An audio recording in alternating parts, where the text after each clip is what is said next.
Praise the Lord.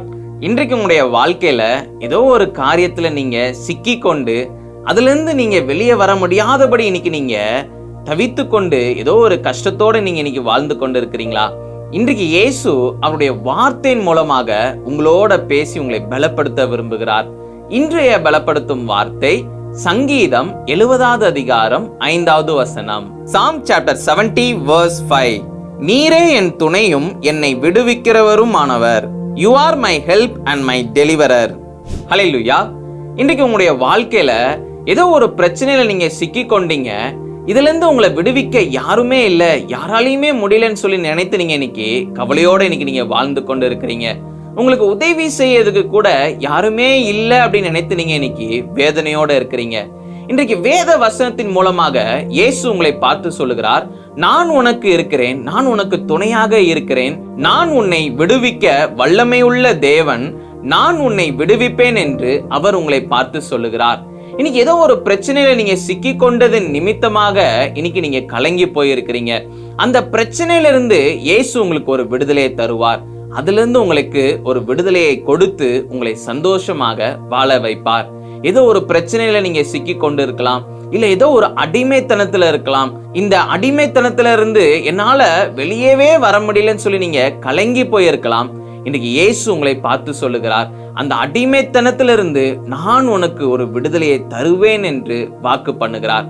அவரே உங்களுக்கு அதுல உதவி செய்வாராம். இப்ப யோசிச்சு பாருங்களேன், நமக்கு ஏதோ ஒரு பொருள் இருக்குது, அதை நம்மளால தூக்க முடியல அப்படின்னா நம்ம என்ன செய்வோம்? கூட சப்போர்ட்டுக்கு யாரையாவது நம்ம கூப்பிட்டு எனக்கு நீங்க அதில் ஹெல்ப் பண்ணுங்க அப்படின்னு சொல்லி நம்ம சொல்லுவோம். அப்ப அவங்களுடைய சப்போர்ட்டோட நம்ம செய்கின்ற பொழுது நமக்கு என்ன செய்ய முடியும்? அந்த பொருளை நல்லா நம்மளால தூக்க முடியும், ஈஸியா இருக்கும். அவங்களும் நமக்கு சப்போர்ட்டிவாக இருப்பாங்க. அதே போலதான் வேத வசனத்தின் மூலமாக இயேசு உங்களை பார்த்து சொல்லுகிறார், அவர் உங்களுக்கு துணையாக இருக்கிறாராம், அவர் உங்களுக்கு உதவி செய்வாராம். அந்த அடிமைத்தனத்திலிருந்து நீங்க வெளியே வர்றதுக்கு இயேசு உங்களுக்கு உதவி செய்வார். அவருடைய துணையோட அவர் உதவி செய்கிற அந்த காரியத்தின் நிமித்தமாக உங்களால அந்த பிரச்சனையிலிருந்து விடுதலை பெற முடியும், அடிமைத்தனத்திலிருந்து விடுதலை பெற முடியும். அப்ப இந்த நாள்ல நீங்க என்ன தெரியுமா செய்யணும்? விசுவாசத்தோட கேளுங்க, ஏசப்பா நீங்க எனக்கு துணையாக இருங்க, எனக்கு இந்த பிரச்சனையிலிருந்து ஒரு விடுதலையை கொடுங்க, எனக்கு இந்த பலவீனத்திலிருந்து ஒரு விடுதலையை கொடுங்க, நான் இந்த ஒரு அடிமைத்தனத்துல இருக்கிறேன், இந்த அடிமைத்தனத்திலிருந்து எனக்கு நீங்க ஒரு விடுதலையை கொடுங்கப்பான்னு சொல்லி விசுவாசத்தோட கேளுங்க.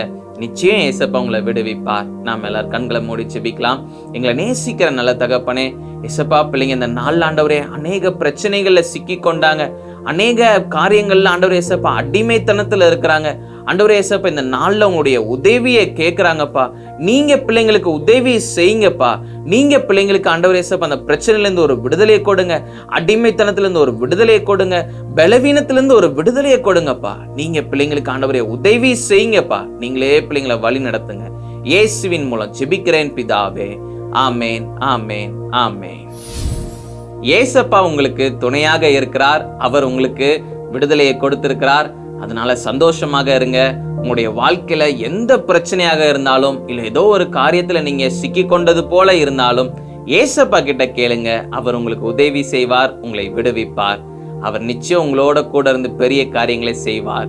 கர்த்தர் உங்களை ஆசீர்வதிப்பாராக. ஆமென்.